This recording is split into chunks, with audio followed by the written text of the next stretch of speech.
Hello and welcome to the Unofficial Controller Podcast, your weekly gaming podcast, episode number 311. With me, George, and this week joined by RGT. Price decrease to my price explosion. How's it going, RGT? And more importantly, dear listener, viewer, how the devil are you? Message in the comments. YouTube, like, subscribe, all that good stuff. I've always wanted to do this, RGT. But regardless... the hands? The fingers to the subscribe, which won't be there, right? So people just be tapping on the phone, zooming in on my fat head, and moving on with their lives. But yeah, here we are, YouTube sensations. PewDiePie's quaking in his boots. How's your week been, fella? It's been good.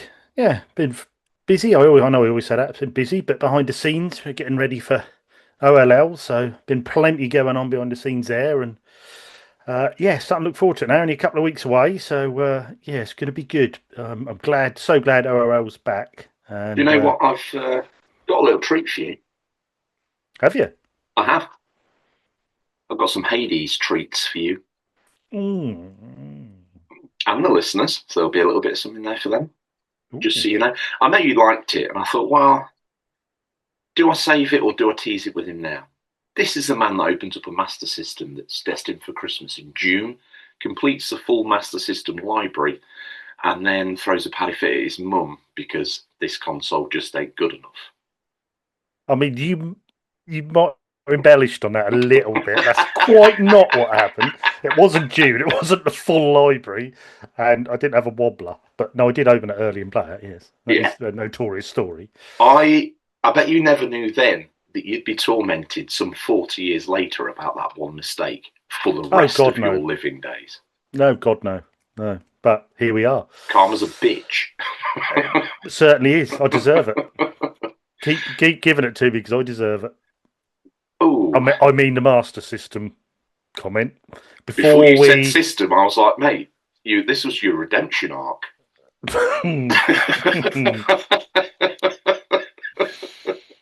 Welcome to Unofficial Controller Podcast. You're definitely not listening to our sister show Flashback right now. But let's steer it back on target a little bit. Just a little bit. RGT. Yes. Oh, what have you been playing? Pretty much 2 games this week. One I've just about finished. Was that one? Yeah. Bang Average Football is just about 99% done. I've just got to do. Actually, I'm glistening because I think there's something else coming, isn't there? Give it to me. Give it to me. Fast forward, baby. Give it to me now. Just calm down there. Oh. Come on, you just chill there. We'll get there in a minute. I'm going to tease you for a bit longer. Anyway, there's actually quite a lot to discuss, isn't there, this week for you? There, 2 games, but there's a new bit of hardware. Because let me pull in the footstool, aka the puff, and I'll put my feet up for a wee while. As you can see on the screen, there is no smoke rising out of this computer because I've changed what I play Steam on. Because I have myself a Lenovo Legion Go S handheld gaming PC now. What? Look at me in my relaxed position here. I was going to say, I'm sorry to wake you, but... What has become of you? Why? May I be as brutally unclassy as to ask you the purchase price?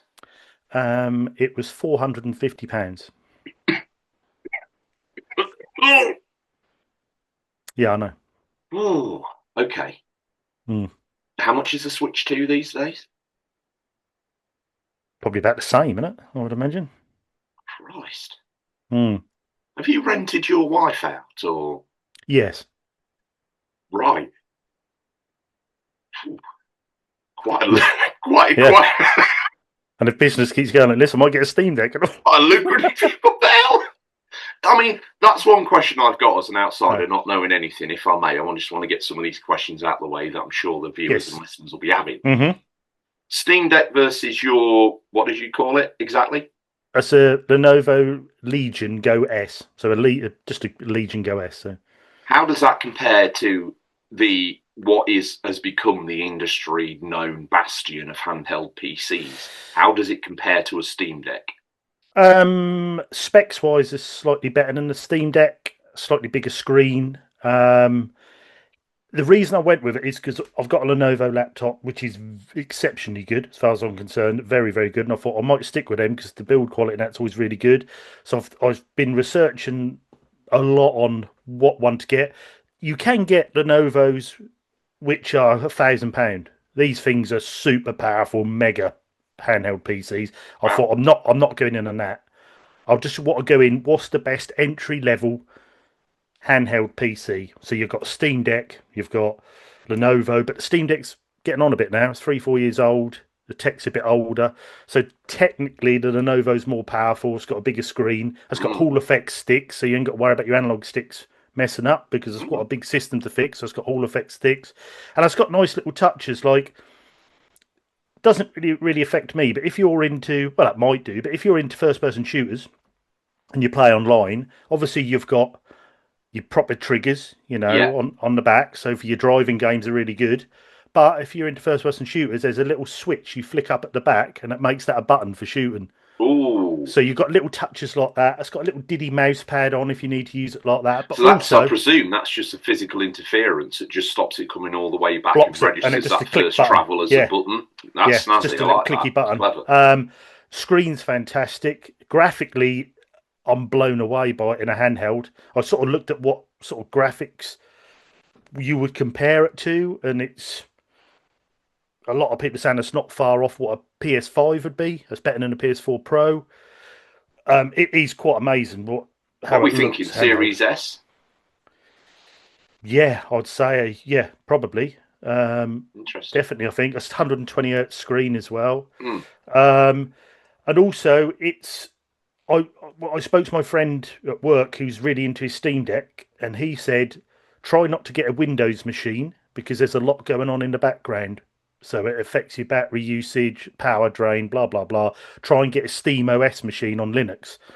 So this is the only Lenovo which uses SteamOS rather than Windows. The rest are all Windows. So I got this one because me and you are not tech savvy when it comes to PC, are we? We quite openly admit that. So this you turn on and it says log into your Steam account, put my Steam account details in, done. You're playing. Simple as that. Wow.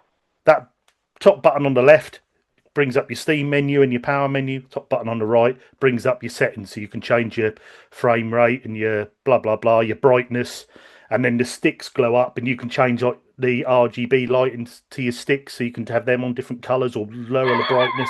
I know, it's gimmicky that, but. Red Diesel coming down the street of Farmerton was Lenovo giving off those underlit vibes. Looks like Close Encounters. What's that place? Place in something. Rendlesham. that weren't a UFO in Rendlesham Forest. That's you just taking your dog for a walk with a Lenovo. Yeah, that was just up the road for me as well. Yeah. You've told them where Farmerton is. Yeah, well, yeah. It's a big estate. Yeah, very big. About a third of the country. It's and I basically wanted it to. There's so many people I follow on YouTube who are playing these indie games or new games, and they're always coming out on Steam first. I thought it'd be so handy if I can have a go on these games and relay them back to the show. Question. Yes. Is this going to push the Switch 2 out of circulation, much like it did for Seb? I don't think it'll push the Switch 2 out of circulation because there's still games. The Switch 2, in my mind, is still a great handheld console. Can you do a cloud save transfer to the Lenovo if you Stardew?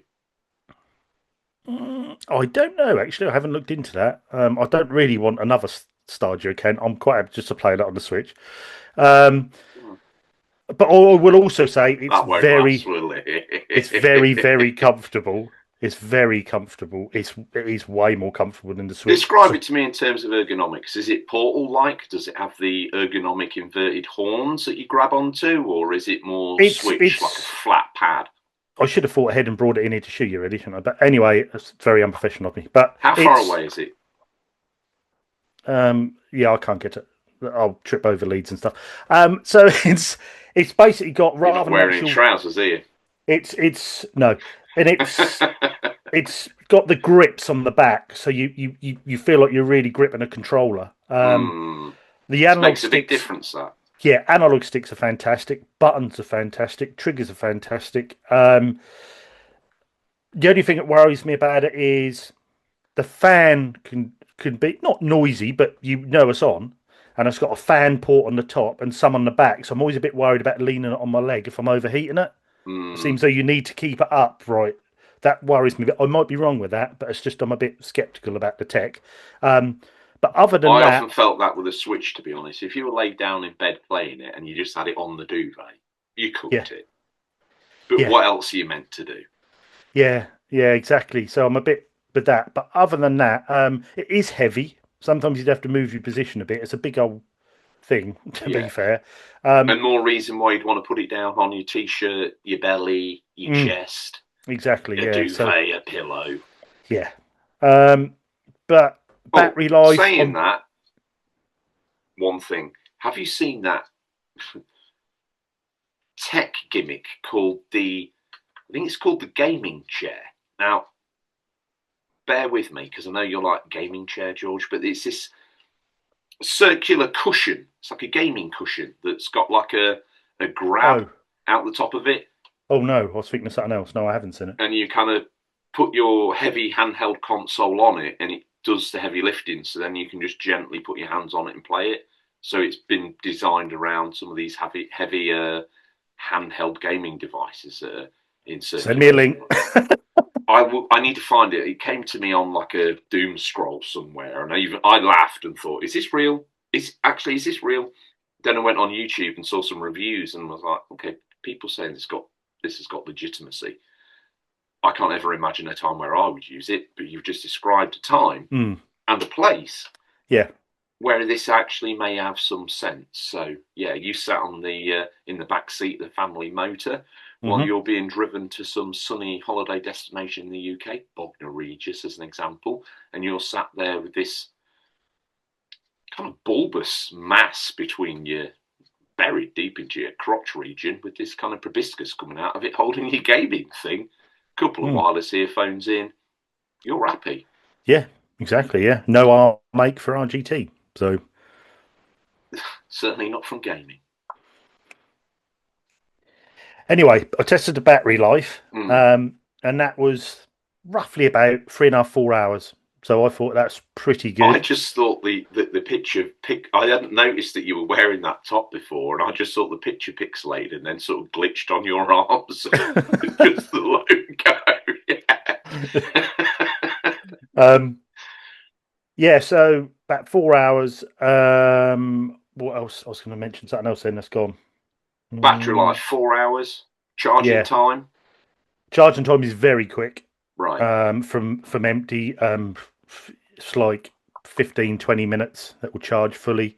Does the battery life, and I'm expecting this to be the answer, vary obviously depending on the graphical fidelity of the game? I would imagine so. I would imagine so, yeah. If you play Minesweeper, maybe 20 hours. One thing I did notice, which I think is a brilliant bit of tech, I was showing Mrs. RGT the screen, and I had my settings up on the side, and the brightness bar kept moving, and I realised it will auto brightness to where the light is, so it'll always keep you in. Yeah, which I thought was quite a nice little bit of tech. Did that affect you? Did that bring you out of the game though? Was it kind of flicking up and down all the time, or not? No, because it's just literally, it's not something that just keeps going all the time. If you're just sitting there playing, that's fine. But if you suddenly turn your chair and you go into the light, it will slowly adjust the brightness. Oh, nice. Yeah, and the same in the dark room, and that it will just slowly adjust. If I walked around the house with it, and it was just slowly moving as you went in different rooms to try and keep it an even sort of brightness, which is quite good. The speakers in it are very good. a lot louder than a Switch 2. Very good. I mean, you only need it on half volume, and that's plenty loud enough. Wow. So yeah, overall, very pleased with it. It's just handy to have that a Steam machine there to play Steam on if we need it. If if listeners are asking about games, quickly download and have a play. There's some good offers on Steam as well, and you get the early access and stuff. So, if there's anything you think I should play, let me know. Obviously, Bang Average Football. I've been playing that. I thought I'd finished till Captain Scarlet sent me a picture of his finished screen. I was like, oh, how did you get that then? And he's like, oh, you have to do all the challenges. And I was like, oh, I've got one challenge left to do. But I've won all the cups, won all the leagues. Fantastic little game. For £10. You've literally rinsed it in a week, though. It's not a very big game. 10 to 15 hours. You've done all you need to do in that. But you can play as a male or female character, so you can go through again if you want. There's different settings and the characters change as well, so that's a nice way of doing it. But great little game. I thought that was really good. That's what I didn't realise about the male and female characters. I was talking to Captain, and I said, "Oh, have you got that end screen?" He went, "Oh, you have to do all Helen's challenges," and I was like, "Who the hell is Helen?" And he was like, "Oh, Helen lives in the hut on the beach. You know, the one that missed the penalty." And I was like, "No, that's Colin." And he was like, "Oh no, in my game it's Helen." So I didn't realise that they'd changed the names depending on who you pick and how you play. Yeah, but I didn't have any glitches, any problems with the game for a game that's not been out that long. Very well made. Just a great little experience. I would have liked more of the RPG side. You're very limited with how many. Are you getting Nutmeg now then? Yes, yeah. Nutmeg is downloading as we speak. Oh! That came out yesterday, and I've been following. Well, there you go. Secret Node online. They've got a YouTube channel. They've been playing it on YouTube. So I see they even wheeled out Jim Rosenthal for the last advert. Yeah. So yeah, I'm going to play that next. Yeah, we need to get you guys on, by the way, if you're listening. That'd be great to get you on Secret the show. Node. Yeah. Anytime. Very welcome. But yeah, so that'll be next. I've also been playing a game that we've been talking about, George, and I noticed that was on there, and it was, I don't know what I paid for that. £8, I think. Oh, this is dangerous. So not only did you go deep and spend 400 plus bucks, you've then been walking through the Steam store like a freaking cowboy, shooting everything that you see. How many games have you bought then, Sailor? 2. Well, now the third one is Nutmeg. So I've been making sure I play the games first before I build up this massive backlog that I'll never touch. I wouldn't build up a backlog that I'm not going to play. Oh, That's not how I am. You're an animal. You're very systematic in your completion of games and acquisitions. Oh God, yeah. I haven't got games sitting on my shelf that I've never touched in cellophane. Nope. You wouldn't. You couldn't. You shouldn't. No, exactly. So I downloaded Easy Delivery Company, and I've put about 4 hours in now, I suppose. Wow. What's the lowdown, Captain? When I first started playing it, I was thinking, what the hell is going on here? I thought, I'm going to persist, because you load up the game, you get your little K-truck, which I will before I start. Graphically, I think this is stunning. That PS1 graphics, but I'm running it on, obviously, on my Lenovo, and you can boost the graphics up, so it's lovely, clean PS1 graphics, but they had this little texture warp, and they even had popping in. They don't need to add popping, but they've added popping in to give you that little feel, and it does feel and looks very much PS1. They've nailed it, absolutely nailed it. Tell me, is this PS1 SnowRunner? At the moment, no. Oh, okay. Is it like... It gives me the feeling of SnowRunner, but it also there's when the characters talk and they have that sort of that always reminds me of another game, and I cannot think what the game is. Sims? No, I can't think what it is. But you start off, you're in this small map in this little town. Even the map is on a spectrum, a sort of spectrum map, and it doesn't show you where you are. So you have to learn that map and know where you are. Now I'm bombing around. That will say, go to the Easy Pizza House. And I'm just like, yep, don't even look at the map. I know where to go, follow my route. But you you get this that says pick up first mission, pick up from Easy Flowers. You go to Easy Flowers and you get out of the truck, go in there, you talk to the character in there, they give you the flower, you put it in the bed of your truck. You have to open the bed, put it in, close the bed, get in the truck. But this is more of a management survival game than it is as much as a delivery game. Oh. So you've got temperature you've got to worry about. So if the screens start coming in, you're getting cold, you need to get in somewhere warm, which is either your truck or a shop. You've got your energy to deal with. So if you run out of energy, you need energy drinks, otherwise you'll pass out and collapse. Mm. And you have fuel in the truck. So you have to make sure your truck is fueled up. So you have to make sure on this big map I'm on at the moment, there's only one petrol station. That's quite a way away. So you have to factor all this in, and then to further the main missions, you have to do deliveries to earn enough money to unlock the next bit. Mm. So at the moment, I need to get to my cabin. I haven't got to my cabin yet, so I've needed to get a lighter. The lighter was $29.99 from the shop down. So I had to earn enough money. But you think, well, that's easy. I'll take this job on that's $30, and I have the money. But then you'll get and finish that job and think, oh, hang on, I need fuel. You'll fill your fuel up, and that's like $30, and you're like, oh, hang on. So Oh, dear. I need to manage that, and I'm low on energy, so I need to buy the drinks. They're $5 each. So you have to sort of, when you've got money, grab drinks as you go into your itinerary. So you've got plenty of those, and you have to mix it up as you go. But I'm having similar resource management issues with Cairn. yeah. So this is quite tight with how you do it. But getting to the gameplay, the truck drives fantastic. That's great fun, this little pickup, and it's forgiven. I mean, I had to deliver. There was one, I had to go to Easy Pizza and deliver like 30 pizzas stacked up in the back of my truck. And I thought, oh, can't I strap them down or something? Anyway, first bend, 15 of them are gone. And I'm like, oh no. Next bend, couple more. Ended up with one pizza when I delivered to the place.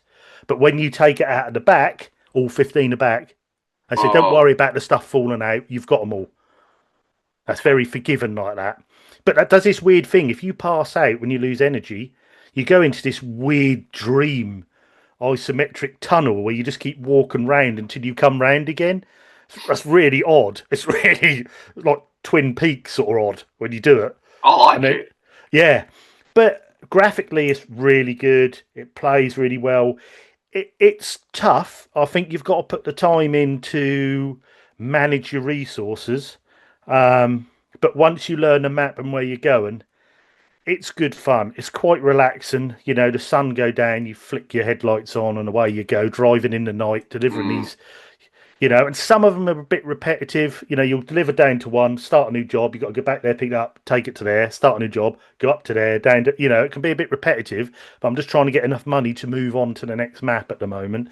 But very unique, very good. Really enjoying it. I definitely recommend it if you're into them sort of PS1 looking sort of management sim games. They're a bit strange sim games. Give it a go. It's definitely worth it for that sort of money. Because I think it's out on PS5 now, is it? Or is it? Well, depending on your current sort of setup, you say it's not much money. I mean, it costs you £448. There is that. If you've already got a PC, you're fine. You're fine. That's going to cost you £8. But yes, if you haven't got one, it's a very expensive indie game.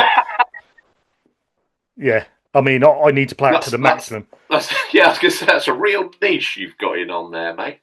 Yes. Okay. And the only other thing I've been playing was my hidden gem, which I got this week. So other than that, what have you been playing, young man? Right. Well, let's keep this brief. I've been very busy. Oh, good. Should I do the hidden gem then? Was that too No. brief? No, you don't. Bloody hell. Is there any oxygen for me anymore? No. Okay. I'll keep it brief. So I had a little go on SmackDown versus Raw. That's my happy place at the moment. Just playing that season mode to me with the little cutscenes that you have and whatnot. Is that on the PS2? Yeah, it's just a joy. It really is. Although the season ended, I think, and then I had to start again, and that was a bit disappointing. But because I thought that one continually ran on, but it doesn't. So that was a bit of like, oh. But my my characters all started up, so when I started again, it was all very much a lot easier to me. So it was like, okay, I can deal with this. A year in this person's life is no issue. I also last week we talked about some updates for the PS Pro or PS5 Pro and the Portal. I've tried them out. They're great. The one thing I want to focus in on is the Portal. It's now become, people were using it as a standalone device before, I'm sure. You know, they didn't have a PlayStation 5. In fact, we know this has been happening. People have been getting a Portal, getting PlayStation Premium Plus or whatever it's called, and they've just been using it in that way, cloud streaming games. This is something that's totally possible now. Really? I was wondering if that was just going to be something that didn't really make that much difference, but it did make a difference to me. Wow. You know, mileage may vary, right? I've always struggled with it in the house, in this particular house. Problem's gone away. It's now a good streaming experience from the own console. As soon as I made that selector, console shuts down, then starts again. And one thing I've noticed that when I've had the screen up, if you're not putting any inputs in, it will drop the latency goes like out the window. As soon as you start picking it up and going, yeah, okay, I'm playing, you load into a game, I've noticed the latency is absolutely spot on. So I don't know. And when I paused the game, it went out the window again. When I unpaused it, it immediately went back into like playable status. So I don't know what's going on there. There's some trickery of some sort. So it's like, okay, we don't need to be pushing it now because he's on pause or he's in the menu, PlayStation home menu. Funneling it into when you need it, sort of thing. It really felt that way. It really did. Which I appreciated. I hadn't noticed that before. You just normally see it just bog down and then get more bogged down when I've been struggling with it. But now I noticed it kind of tighten, and then at moments when I was actually inputting, it widened up. I was playing the game, streamed Ghost of Tsushima from my own console. Looks fantastic on the Portal. Looks so good now. 1080p max setting on. I hopped on. I did hear rumours that there's going to be a Portal Pro, but whether that's true or not, I don't know. But yeah, I've heard rumours of the LED screen and some of the sort of like the Edge OLED controller sticks, and yeah, I mean, there was rumours they'd put a hard drive in on the back, but I don't know about that. What use would that be? Just so you could download the games and play them natively off the hard drive rather than but streaming. Then you're talking about that's a very different bit of kit, then, isn't it? Really? Yeah, it is. Yes, yeah, definitely. Yeah. So I don't think we'll get there with the and not with the prices at the minute, but maybe the standalone version that's rumored to come with the PS6, maybe.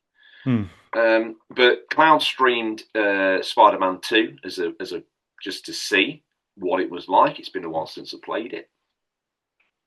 Honestly, mate, the magic now is it feels like it's in the console. Before, to me, it felt like you were carrying around this porcelain connection to the internet. Should you sneeze or whimper, it would crack or shatter, and you'd see the spinning wheel, you'd be out. And even when it was working well, when I was at Rachel's and I was streaming from home to there, and I would sit and play it for 8 hours solid, no issues, I was always in the back of my mind, oh, crikey, better not sneeze, sniff, or Trump president, China, or this thing may falter, stutter, pixelate, whatever. You know, you always fought with it a little bit. Again, still early days. Have had nothing but a great experience with it so far. So very pleased. I played Ken through Portal as the really only game I've poured any time into this week, and it's that resource management scenario. Yeah, I've gone back to a save. I'm still stuck at what I call the wall of death, basically. I think I've crawled across every square inch of this precipice looking for a way up and over and round and just to somewhere else. Just something different now. I've watched her hanging unconscious from the rope. I've seen her tumble. I mean, I'm not getting very good luck with the weather. It's constantly, as soon as I get to like a point of like being exhausted, but quite close to where I need to get, boom, lightning, and the weather effects are actually. So No, So I quite suppose good. the rain makes the rocks slippery and that, does Super it? slippery. I've fallen Oh to the no. ground. I've taped up my cup hands to give me more grip. I'm out of chalk. I'm out of food. I'm out of water. I'm out of literally everything. And I do not know how to push forward. I now need to face the ultimate fact that I've wasted far too much time on what could be considered a bit of a broken run. I'm pig ignorant though, so I'm going to give it one more go. Of course I am, because I've got really far, and I might be damned if, because I don't feel like there's any sort of accumulation mechanics. It's not as though I've accumulated more skill to make the next run easier. I think I've maybe accumulated some more climbing nous. Hmm. I won't go that way the next time, or if I had my time again, I probably shouldn't have come this way. Yeah, that is probably something that would benefit me. I Hmm. think I took a lot of the easy climbs early on, where I think if I'd pushed myself, I'd be in a better position now. Hmm. Yeah, I see your point. Yeah. So, like I say, for a 20 quid game that should have been quite throwaway, it's been my kind of go to on the PS5, and Hmm. I've been quite enjoying it. So, yeah, not too much more to talk about, but I do believe you have something for us. I have a Hades gift for you in the news, but you have a gift for me. Hmm. I have March's hidden gem. Now, I did have some music, but I haven't made the pre-selection settings on the way in to allow this to happen properly. So I don't know whether to play it in the background and hope for the best. Yeah. I don't know if that'll pick it up, will it? No, but we've never had backing songs before, have we? So it's just to make it so I can keep up to where I am. You're taking this seriously now, aren't you? You need to hold your headphones like that when you're Why do doing it. you make it? I will do exactly what you ask. Why do you make it like I'm making this sacrifice? Because you made me do this. I've never made you do that. I want a theme tune. I said I can't afford that. You said I don't care what you can afford. If you want me on here and you want me doing things like hidden gems, I want proper support. I was like, right, what if I sing it? And you went, yeah, that's degraded enough. Make it good though. See, now I don't remember any of this conversation. I think you might have made this up. Just sing it now. I want to watch you. Come on. Sometimes I feel like lost and alone.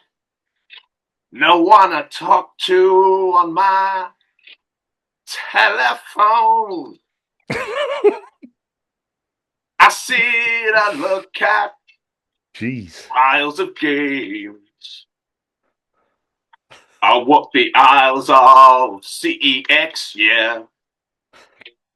RGTF is like the Lone Ranger. It's riding on down, bringing gems to me. What you got? Wow. Wow. That was. You're slowly getting more and more of the song. I'm expecting by the end of this season, back in singers, a lot of music video. Bit like OLL. Pete. Bit like yeah, bit like Peter Kay when he done Amarillo, walking through Farmerton with everyone Stingray behind you. Hey, mate, if people want to do this, look, we're on the tube now. We go viral. If That people, would if people that would want be it, hilarious. With like OG Tom joins you, and then Scott, me, oh, Seb, I Debs can. Babs Right, have you seen that in her Andy Deck mobility clip where scooter. they're running through and that lady kind of in a wheelchair gets kind of wheeled into? Yeah, OG Tom can be in it, but only if he's in a chair and he gets to wheel into the. They will include it in the clip. yeah, Okay, promise. yeah. Promise. Fine. Brilliant. Um, right. Do you want to play the guessing game? Uh, now we're back to planet Earth. Yeah, Now let's we're play back the to Planet guessing Earth game. rather than designing our music video. Um, Hey, one can dream. exactly. This is 1994 game. Oh, hey, up sailor, what we? Oh, what's this? Platform is Super Nintendo. Hmm. Hidden gem, you say? Is it King Arthur? No, not. No, Developer is Software Creations. What style of game is it? It's like an isometric action adventure puzzle game. Bit of platforming as well. What? In isometric? Mm-hmm. Super Nintendo? Mm-hmm. It was published by Sony ImageSoft. It's not that firefighting game, is it? No. Nope. No. This is actually a sequel to a Nintendo Entertainment System game from 1990. You hurt me because I know what this is, don't I? Do you? Yeah, you might do. You're a bit of a Super Nintendo aficionado, so you might know this. You might even have had it. I don't know, but I ain't got one of your hidden gems in a long while. I'm like on the ragged edge of. Well, this is why he tried to sack me. This is a bit random. This one, it is a tough one, to be fair. Give me one more if you can. Like I say, a single player only, not multiplayer. Isometric platformer. It's isometric puzzle action adventure with a bit of platforming in. You'll know the game style when I explain I'm what John it's Cena. like. Yeah. Give up. I do, mate. Yeah, I've got my headphones on. I can't hear a word you're saying, so I can't guess it. It's Equinox. Off. Do you know Equinox? I'm taking it from your reaction. Of course I know Equinox. It's a grey car. It's got a purple sticker on it. It's got a guy on the front of it, has it not, with a cape. Equinox in red writing. Show me the car. I haven't got it with me. It's like sort of the Equinox is sort of in like stone with orange writing and that on. Yes. If you haven't heard of it, like I said before, it's like isometric puzzle platformer action adventure. This is a really good hidden gem from you. Yeah, I've never had it, but I remember gawping at it in the magazines. It's very good. It graphically, I was very impressed for Super Nintendo. It does look stunning. The overworld map is mode 7, and then you go around this and then you go down into the dungeons isometric. If you've ever played games, for instance, like Night Law on the Spectrum, or you've played Lumo, which was another one of my hidden gems on the PS4. It's that way, is it? Is that what you're saying? Yes, it's like that, isometric like that, where your platform jump, it's like that diagonal looking isometric. Basically, I thought when you described it in 1994, I thought it was going to be into the screen, kind of Sonic 3D isometric. Oh, okay, yes, I see what you mean. Is it box screens on the TV then? Is it like a room, a room with black around it, or is it different to that? Does it fill the screen? Yeah, just about fills the screen. So. Oh wow. Big sprites, looks stunning. The way it plays and that is brilliant. Very colourful. There's a mild story to it. They don't tell you the story. You literally start the game and you're in this overworld and you just have to work the rest out. But you jump in the first, you spawn next to a dungeon, you jump down this dungeon and away you go. And basically you have to collect these purple orbs. There's more on each level to get the dungeons, kill all the enemies, and then the ladder will come down, you can get out of the dungeon and carry on. The main story is, I think your dad's been captured by this evil guy. You have to get all these orbs to clear the bosses, clear the dungeons to get your father back. It's a random story. Story really means nothing in it. It's just the fun of the game. And you'll have bits like, there's different enemies down there. Some of them you'll clear a room, and when you go back in a room, are still cleared. They only respawn if you go back in the dungeon, I believe.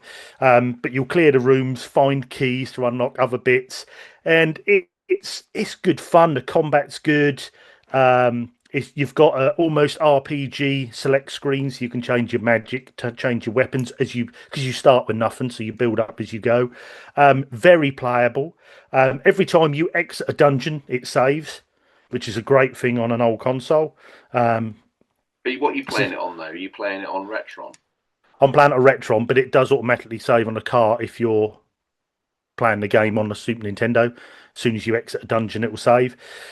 And it's just very addictive, very fun. You don't feel like you get chucked back too far. You can collect lives as you go with apples, but you can lose your lives quite quick, but you don't seem to go back too far when you do it, which is quite nice for an older game. And it's just that I love it when you have to work out. So you go in one room and you think, oh, well, there's something over there, but I can't get to it because of that. And then you come out, go in the other room, see there's a lift to go up, to drop down, to get these bits. It's great fun. And I think once you collect the proper amount of orbs in each room, is then when you trigger the boss, and then you can Yeah. fight the boss and move on. Is this on Switch Online? I'll have to find out. Or you can have a look if you're looking now. I'm Just have a looking look. now, yeah. Um, I just think it's very good for the system. Like I say, the graphics, I was astonished by them, to be honest. I thought the way he's animated and he moves looks really good. It's very colourful. The enemies are very good. Sounds very good. And I like the way they've chucked in a bit of mode 7 on the overworld. Yes, if you're more of a modern gamer, mode 7 does look a bit painful on the eye nowadays. But if you see it in the eyes of someone from 1994, it was great for the time. It was amazing. Yeah, I just think pick this up because if you're collecting for Super Nintendo, you know box games are expensive, CIBs. This you can pick up unboxed, £10 to £12 cartridge only.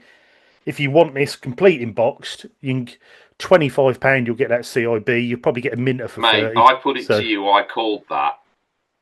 yes, I couldn't remember the graphics on it, but I remember the writing. I remember the writing on it, but I couldn't I remember the called background. that. Yeah, I didn't say you were wrong. Look at But the yes. tech that we've got here, share screen. I noticed after all the panic last week as well, the share screen didn't actually work. Oh, didn't it? It was just me gulping at the screen Oh, and you waffling on to Phil. it worked on mine. Oh, did it? Yeah, I was watching it, so But have you seen the video? Did it work on the video?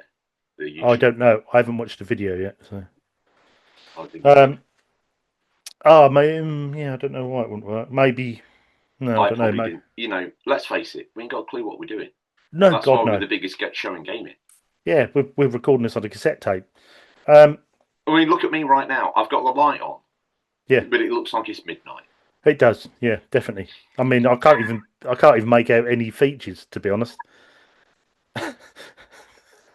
Why is it like this? There you go. There we go. I'm at one with the microphone. This is why the Oh, yes. listeners like it, you see. The voice travels straight to their ear holes. But yeah, Equinox, definitely give it a look. If you like them sort of old school, So how much was it, loose cart? £12. If you want a complete, £25 in box. If you want a Minter, £30. That's Which nothing. not for a Super Nintendo game. And it's nice, even if you're just a cart collector, definitely get it because it's actually a really good game, really good fun game. And I always try and make these so they're really good games, but of a very good price as well. So for a Yeah. Super Nintendo game for £12, give it a go. Yeah, Equinox. Nice spot. Another good recommend. That'll be up on the Discord and the website in a timely fashion, no doubt. So keep Yes. your eyes peeled there for the lowdown of that and all the other wonderful games RGT has brought for our gaming delectation. I forgot we're on video again. With that all said and done, and thank you, and my burgeoning singing career now literally in flight.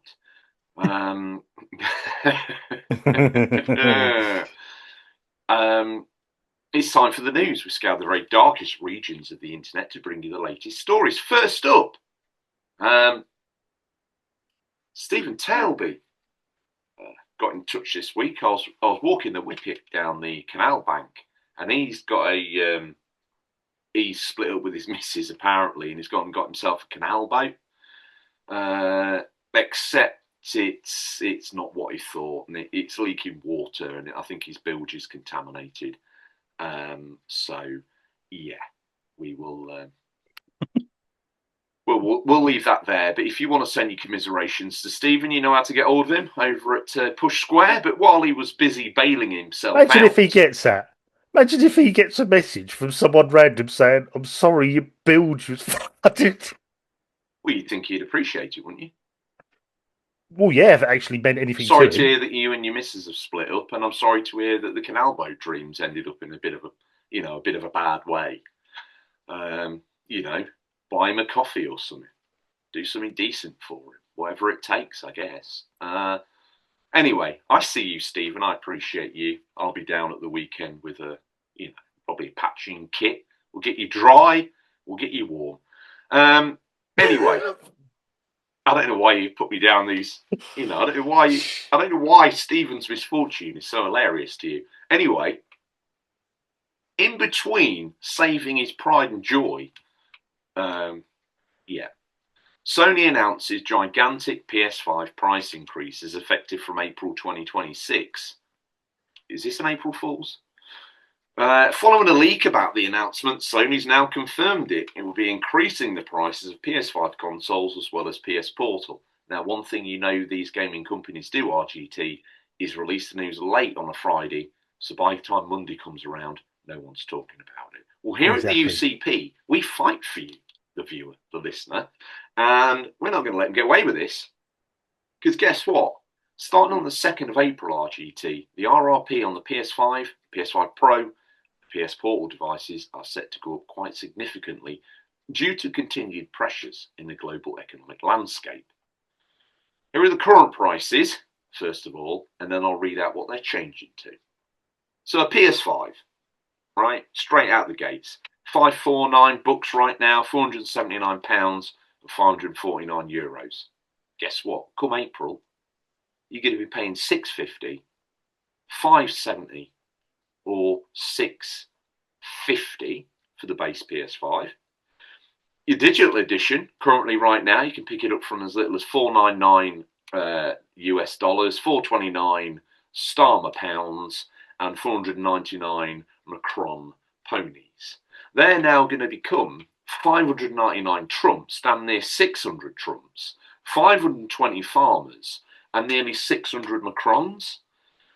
Then the PS5 Pro gets a little bit more dirty.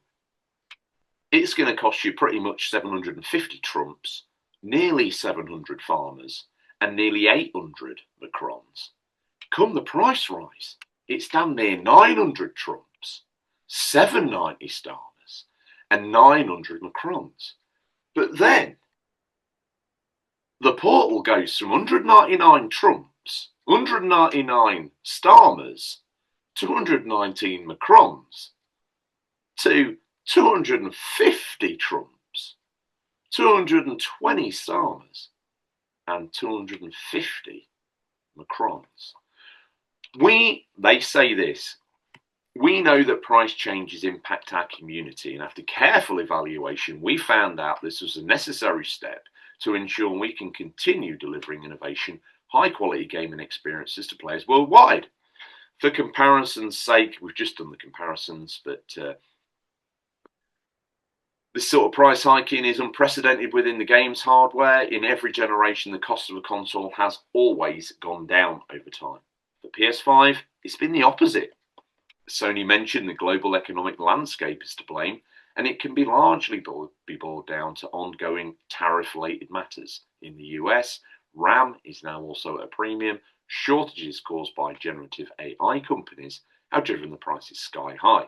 The standard PS5 now matches the Series X price in the US, while the Switch 2 is currently available for 450 trumps. Nintendo is expected to increase the price of its console as well, however, and if you're considering buying a PS5, you've only got a few days to grab them.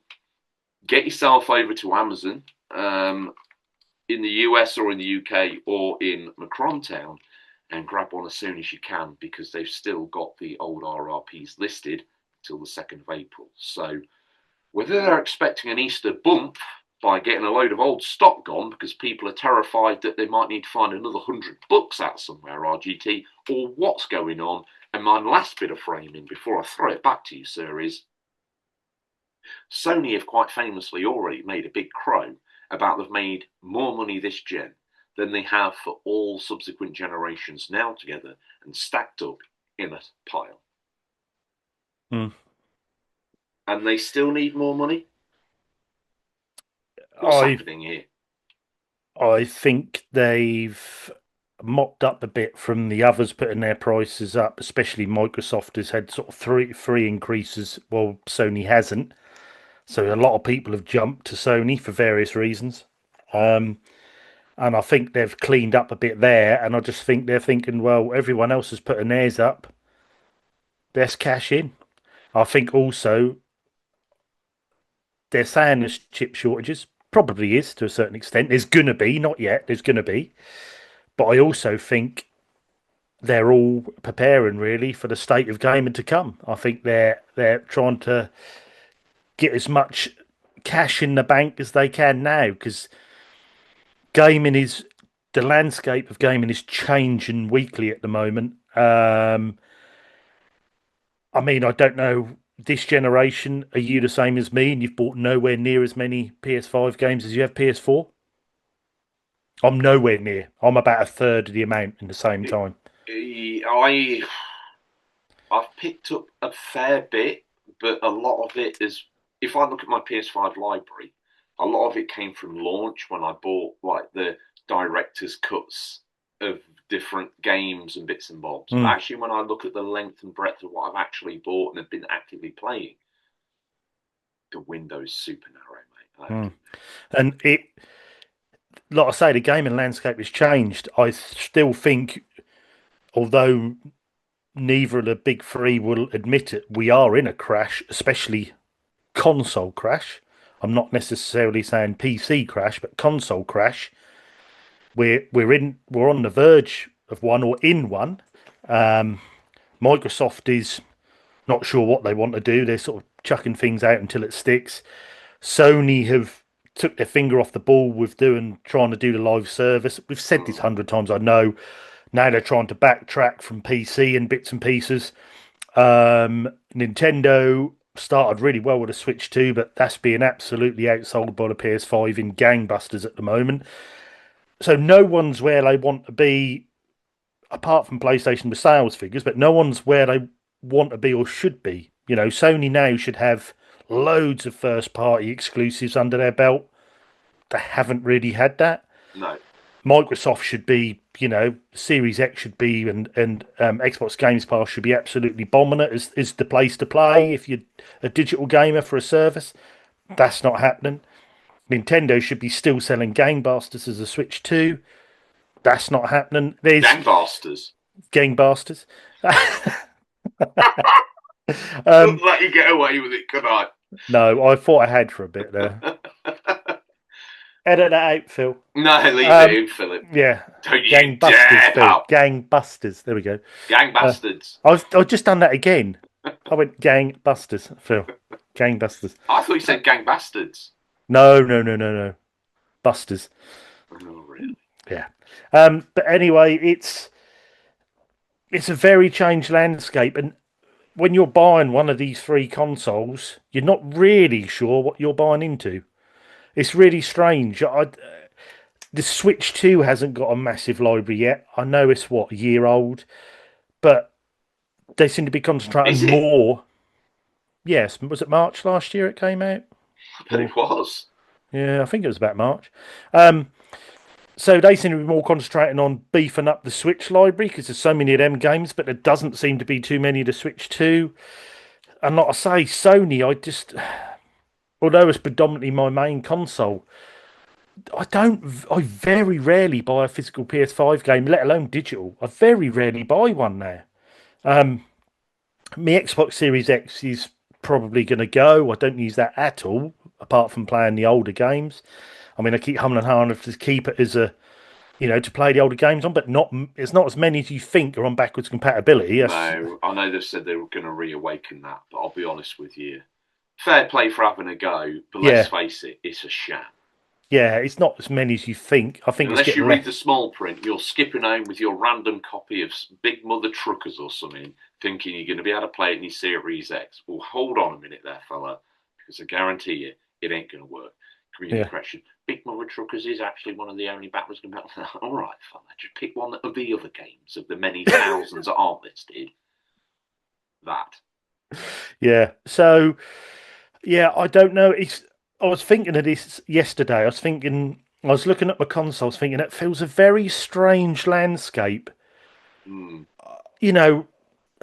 PS4. Well, why don't you I'd play my PS4 into the daily. next bit of news, RGT? Why don't you bring us that next bit of news? Do we talk about strange landscape? What's going on? All right, well, this is over on Pure Xbox. Oh, what did Fraser? What was he rang you the other day? What was old Fraser on about? I was saying about the mix up with the Disney trip. Oh, what was the fallout of that? Well, he didn't take the curtains. Oh, he didn't. No, it they had a free bar. It got a bit. He went a bit leery on the WKD Blues, and Oh, then yeah, Christ. and ended up redecorating the curtains, which had to go for a wash. So he didn't take them. The cleaners took them to clean them out because they were real. I mean, they were bright blue on the bottom. It properly exorcised them. Yeah. So I told him before, lay off the WKD Blues. They're rubbish. Just get yourself a beer or something. Do you know what I mean? It's just Yeah, that blue vomit stains. It he could stains have got away bad. with it if it'd just been, hop based. Well, I said if he'd have got the Little Mermaid suite, that'd have looked like that was part of the set. It'd look like sea along the bottom. So, yeah, remember that, Fraser?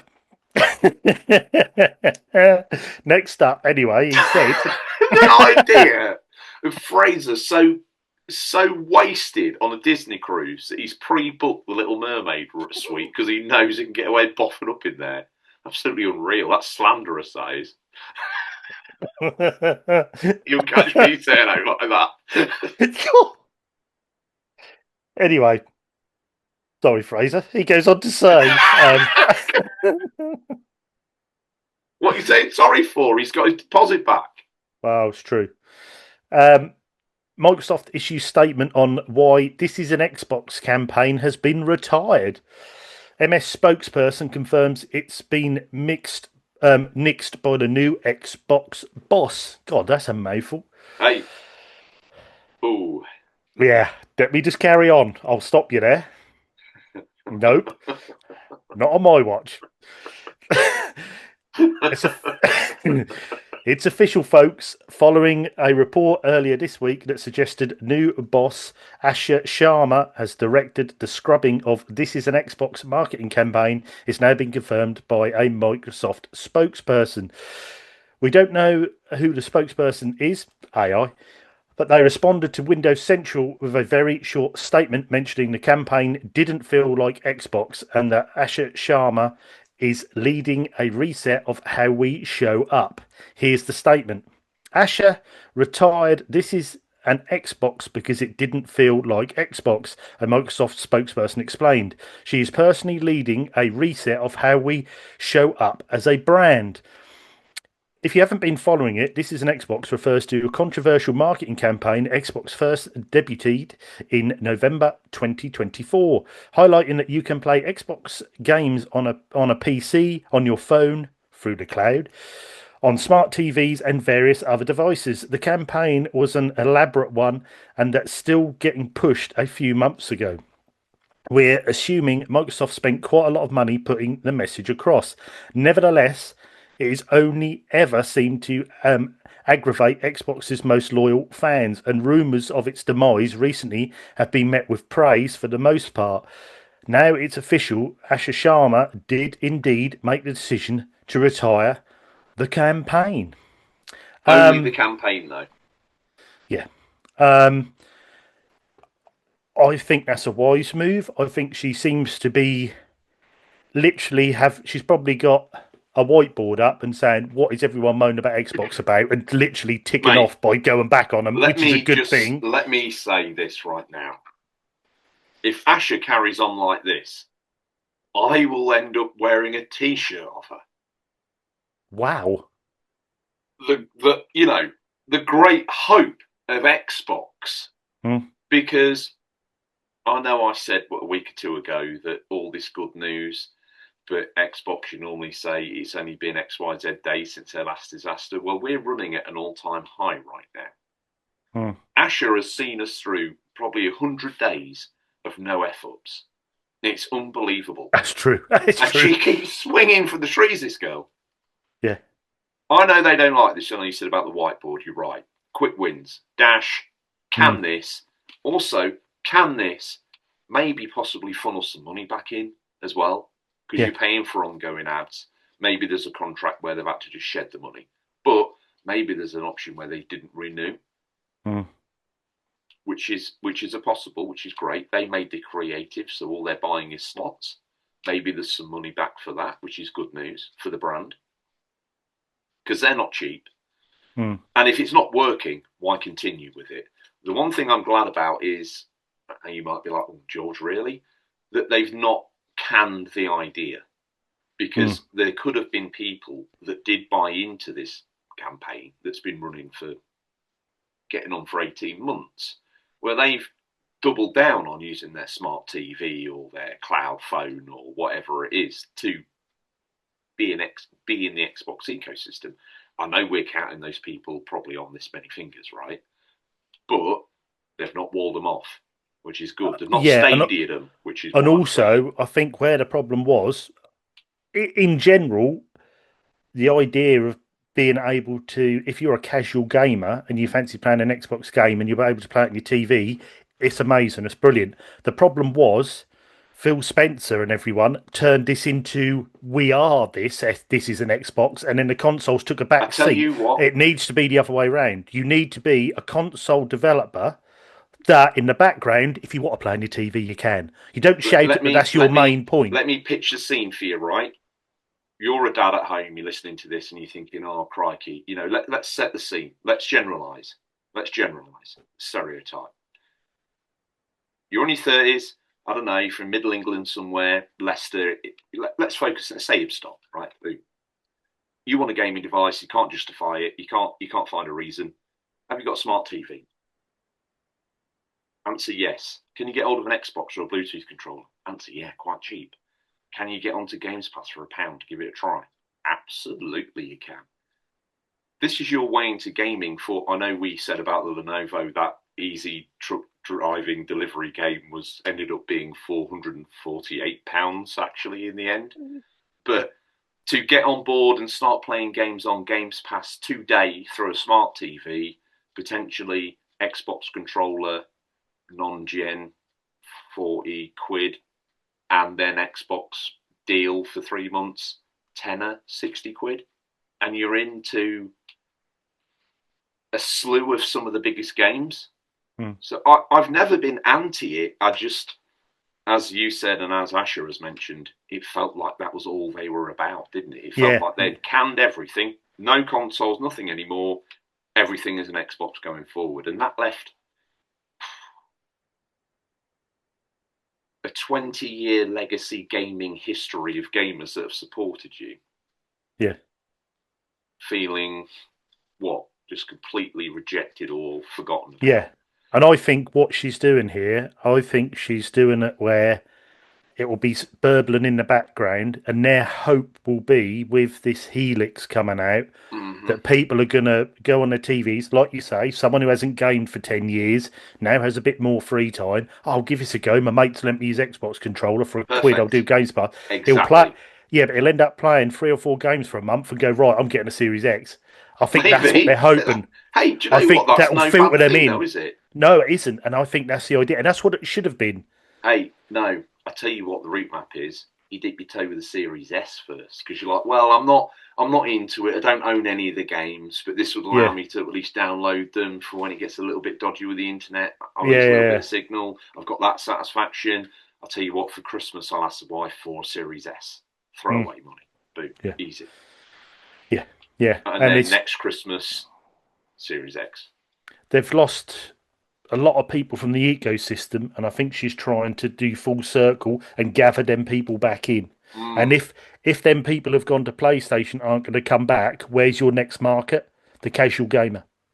Let's jump on the casual game and try and get them into the ecosystem. Well, the lapsed gamer. And don't fair forget, play. There is a time in everybody's life where they kind of drift, potentially. Yes. We're the outlier. We're the nerd that never stopped nerding. But some people get jobs, get busy, different hobby comes along, get a partner, have a kid, settle down. If you want, you can marry. Look at me. I am old, RGT, but I'm happy. I was once like you were now. Wow. Thanks. My heart bleeds. On the listen back, you'll know what I just did to you. I know what you just did to me. I also think I also, I've completely lost my train of Do thought you now. know what I just did to you? No, Did I Westlife you or did I Boyzone you? I have no idea what you're talking about. Okay, well, you'll find out. Did you just sing? Did you just mention some song lyrics? You'd be Georged up big time. Because I don't listen to either of those, so I wouldn't know the songs. I know one's just a cover band, but anyway, Xbox. Two of Ireland's biggest exports. I'm sure they are. Mm. Doesn't mean I have to listen to them. I like the other best export from Ireland, Guinness. Um, I think Xbox. This is a great idea, and also I think she's trying to get on the side of the gamers for when these fables and bits and pieces come out. Let's get the groundwork done now. So when these exclusives come out, we've got a bit more of a support base, a bit more of people who are going to purchase this game. Let's get a bit more love for the consoles, and get it back on track a bit. And so far, apart from her early ramblings and this, this is an exclusive, it's not an exclusive till it isn't exclusive. Other than that, I think she's impressed me, to be honest. I agree. Are you going to I get a think she's T-shirt as well? Oh god, yeah, I've already got one. Right. Okay. Yeah, There you go. so Fine. I'm painting me living room green. Yeah, I'm all over this. So What's a man of contradictions? Going to get rid of the yes, Series X. yeah, not 30 now. seconds later, paint my Yeah, living room bang, green. I'm on it. Yeah, living room green, Xbox tattoo on my chest, the whole lot. On your chest. Yeah, PS5's dead to me. That's a target for Asher to defecate on. Anyway, what we got up next?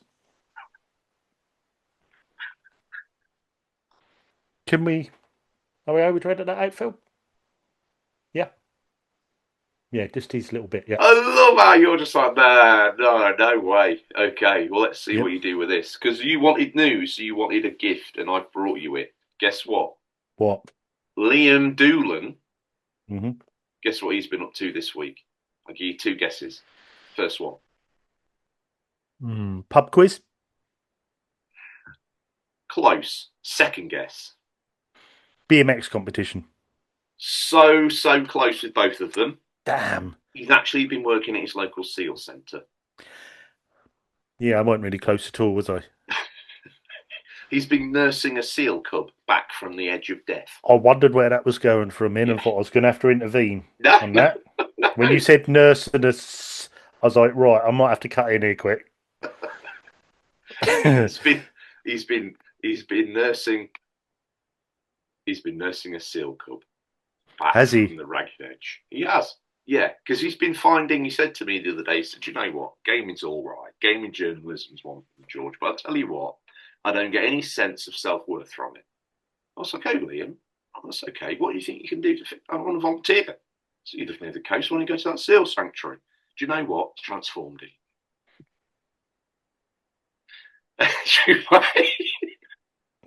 We're the weird corner of gaming. Yeah, we well, are the people like weird it. corner. How many episodes are we on now? 311, 12, 11? We're either crazy or... Yeah. Anyway, Yeah. Nintendo Life, Liam Doolan, in his spare time, works for Nintendo Life. He's not breathing life into seal cubs. Anyway, good for you, RGT. In his spare time, in the quiet hours, he's managed to dig up some Hades 2 news. He's got some bonus. That's in the Lake District, isn't it? Bonus content planned for next month, coming in a new update. Guess what, fella? Hades 2 developer Supergiant Games yesterday announced it would be bringing the Princess of the Underworld to Xbox and PlayStation platforms on the 14th of April 2026. If you're wondering how this is relevant to Nintendo, well, according to the team, there'll be an update release for all platforms at the same date. As revealed on the official company blog, if you already have a copy of the game, you can expect this patch to arrive on the same day. While no patch notes have been shared at this stage, fans of Switch and Switch 2 can apparently expect some bonus content and quality of life improvements for the roguelike. To celebrate all of this, Supergiant has also shared a brand new animation mixed with some regular gameplay footage. Hades 2 originally launched on the Nintendo eShop in September last year and was followed by a physical release in November. They also included a free upgrade path with performance and resolution enhancements. He even reviewed it and he gave it excellent 9 out of 10 stars. Well done, Liam. Hades 2 has also received some updates since then, including the addition of true ending enhancements. RGT, you know all about all that. Now, I'm hoping you look like a kid at Christmas. Did Santa come early, or did the Easter Bunny just ruin everything by you finding him sleeping with a relative? Wow, that's a way to go into a Hades 2's news. Which one is it? I think this is brilliant. I'll be quite Christmas or the ruined Easter? Oh, ruined Easter. Oh, wow. No, Christmas. You take joy from that? What the hell? Wow. No, I think it's great news. I'd like to play it on DualSense. I think that would be brilliant on the DualSense. What have you put most time into it, in all honesty, so far? What, Hades 2? Switch 2. Yeah, that's where you've done everything. Because you've not had any other, you don't know, they go on your Lenovo or anything, have you? No. So you've not broken in any way. No, I've only played on Switch 2, so mostly in docked mode. I find for that intense sort of games, the Joy-Cons are not brilliant for that. Everything's a bit close. My sausage fingers are pressing about 8 buttons at once, so I need a more spread out controller. Were you tempted to not try this when you got your Lenovo just to see what it was like? Yeah, I wondered if it would be a good comparison to the Switch 2. Yeah, I mean, I might do when it comes. It's still sort of £20 at the minute, so I don't. Oh, is it? Yeah, so once if it get a sale on, I've got it watched. So if a sale comes on, I'll download it and give it a go. I think. What would be the trigger point to make you do that? 10. Okay, well, we'll find out soon enough, won't we? Yeah, but yeah, I think this is brilliant. I mean, it's brilliant for Xbox gamers as well. It's a great game to have on there, as is PS5. The update will be interesting to see what we get added to that as well. I just think games like this that are this good and this playable, it's just brilliant to have it on everything, and it's going to be on everything. If you've played Hades 1 but haven't played Hades 2, and you're on Xbox or PlayStation, give it a go now. Get it downloaded and play it, because you will not be disappointed, or physical copy, whatever you want to do. Get it, download and play it, because there's hours and hours of fun with this game. So good, absolutely brilliant. I still play the old school way, like I used to years ago. Single player game, but with your mates, you're taking turns on runs. Keep trying to get a bit further on your runs. Oh, this is interesting. I never thought of it like that. I think me and Digby did that a couple of times, but I never. That's how I played the first one. But even the first one took me 85 runs to get a complete run. And I don't feel like that was boring in one slightest bit. It was absolutely brilliant. You know, it was like 50 hours of gameplay till you get to the end, but I absolutely loved it. It's so well designed. So I think this is brilliant for gamers. You know, if you've got an Xbox, get it. Yeah, get it. You'll love it. Absolutely brilliant. Have you played? You haven't played Hades 2 yet, have you? No, mate. I've not really had. I quite enjoyed the first one, but it's not really my cup of tea. Of all the games that have ever got close to sort of making me think, actually, maybe it's been this. You know, that music in the original, the kind of gameplay, it did hook me in. But I drifted from it because it's not a simulator, is it really? No, exactly. But yeah, I think this is great news. Absolutely brilliant news. So, like I said, I'd recommend anyone to play this. Okay, well, here we are. End of the news, all wrapped up nice and bonny, little bow on it. Looks pretty. I think we've done a good job there, RGT. I think we've brought everyone a nice trifecta of something sexy. I think so. Good looking hidden gem from you this week, Equinox. Thank you very much. I think that looked quite nice. I think you wore it like a bow tie. I've ticked my contractual box to you by doing the song. Nice interest in what you've been playing, because you brought your Lenovo in. I mistakenly thought that gave you access to every game you've ever owned on it. Obviously, that was a mistake.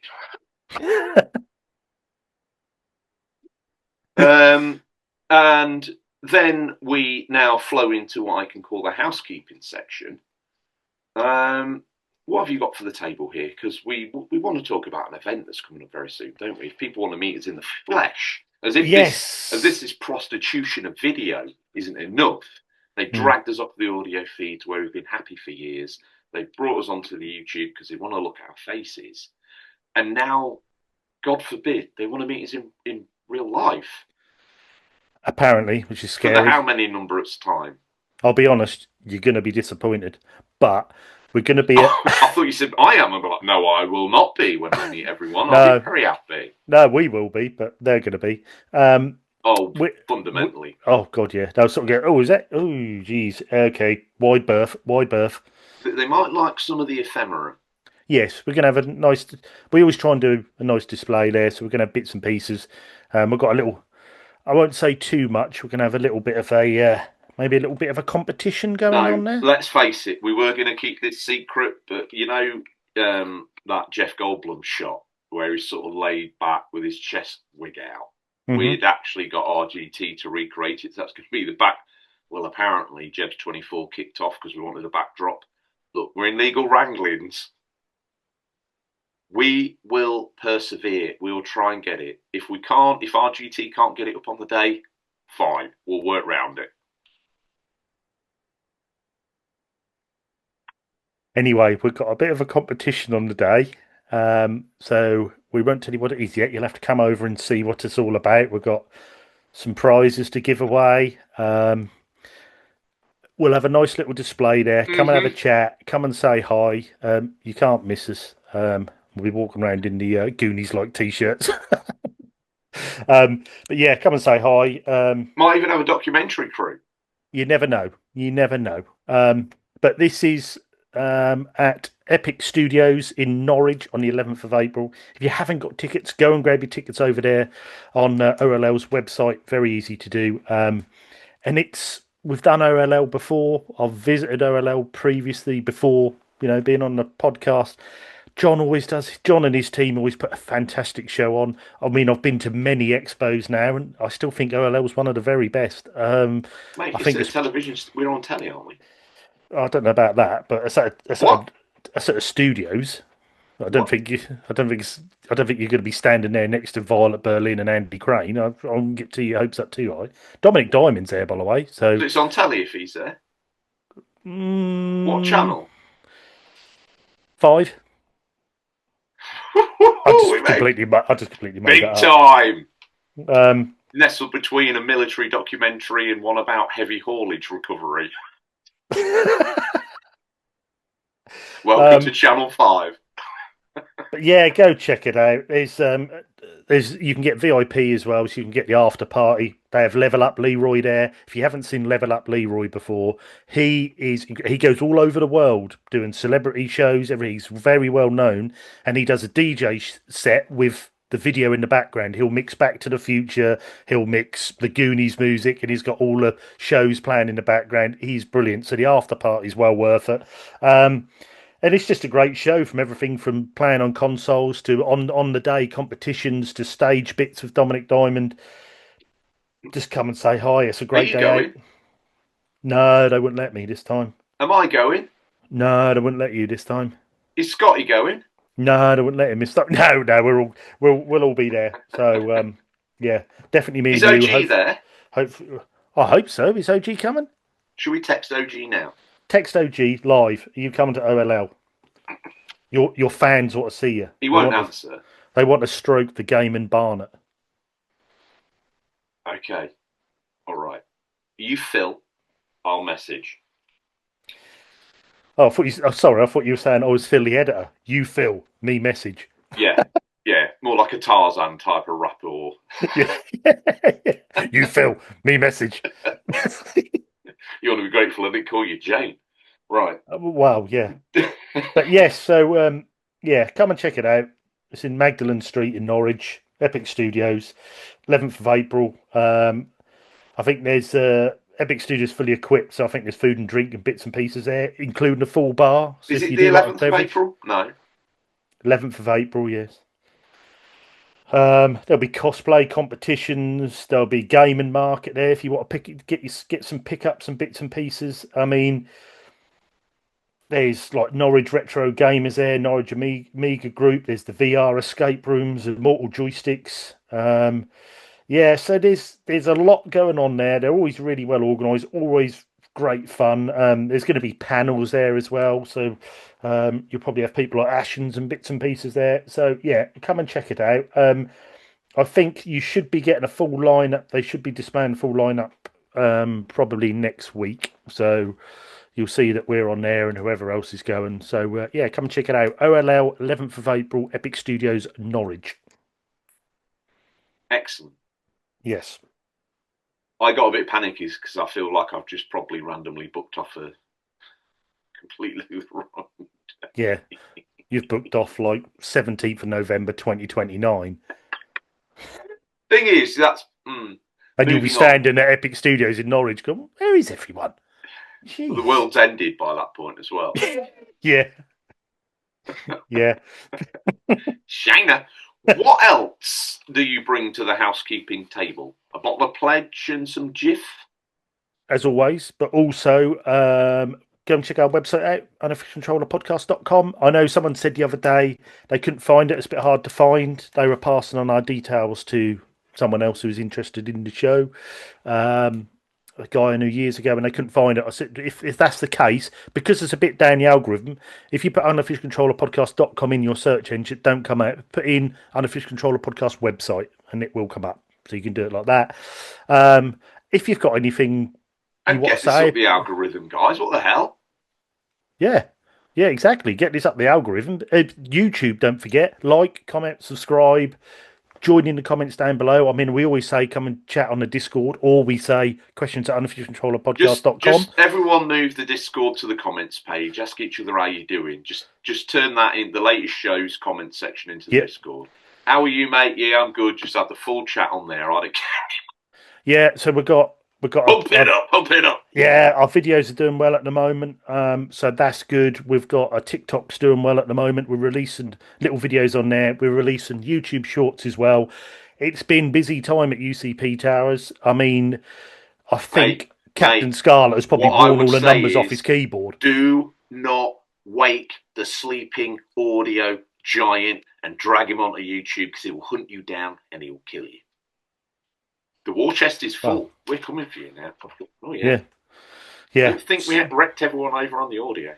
And even if you're an audio listener and you prefer audio, you're not interested in the video, but you have YouTube, just go and give us a sub. Please give us a sub over on Listen to it in the dark.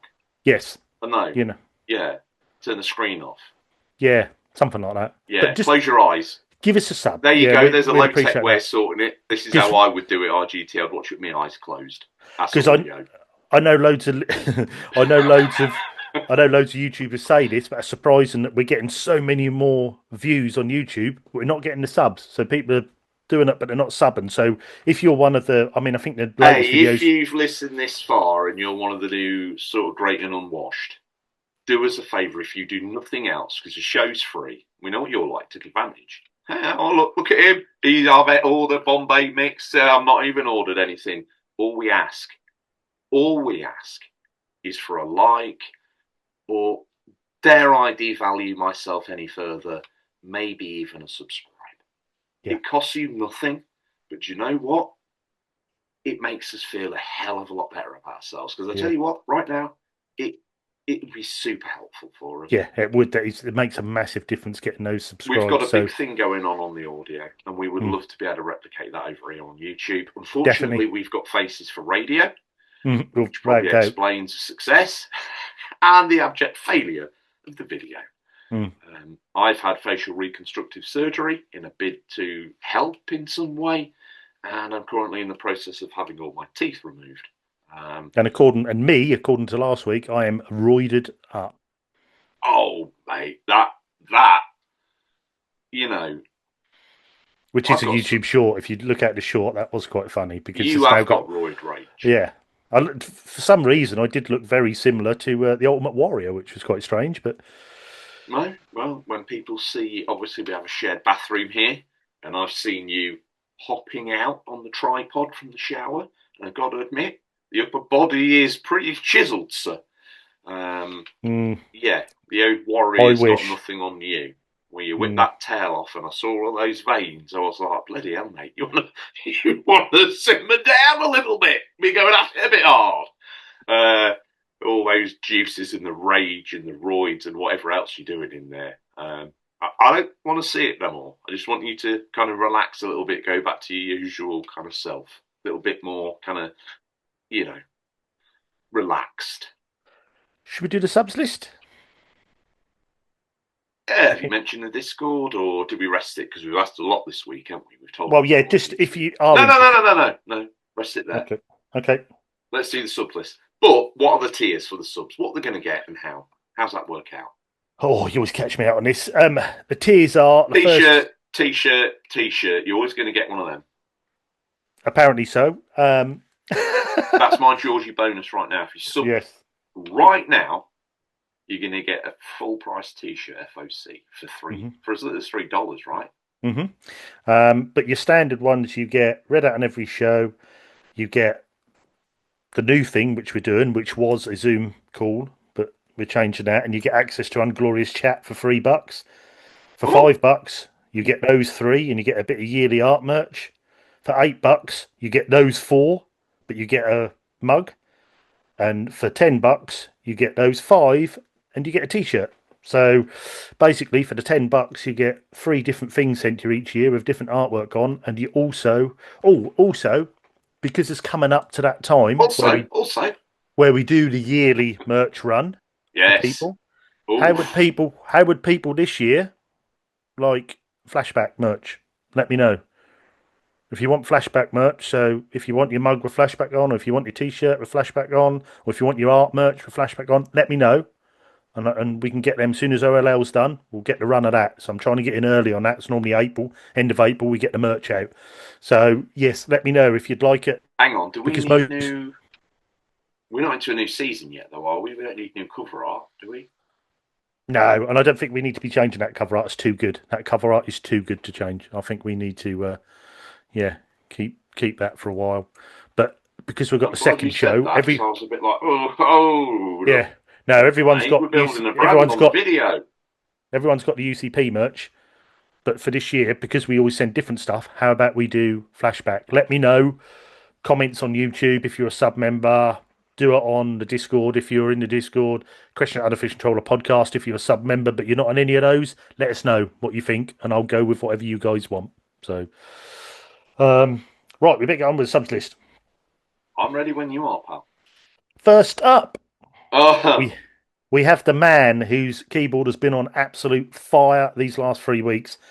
It's Captain Scarlet. Oh my God, he is releasing videos, YouTube shorts, artwork. He's been helping us get us all up and running with pieces of art for the OLL. Thank you so much. You have been an absolute legend on this, and yes, he's a hero. He needs a persona. He does. But yes, Captain Scarlet, thank you very much. Yes. We need a little bit. We need something about him. I don't know. He's got some sort of superpower. I don't know if he's tapped in. I'm feeling it. No, I'm working on it. Let me workshop it. I feel like he's literally integrated into the. He's like the show's AI that runs us. He's like Jarvis.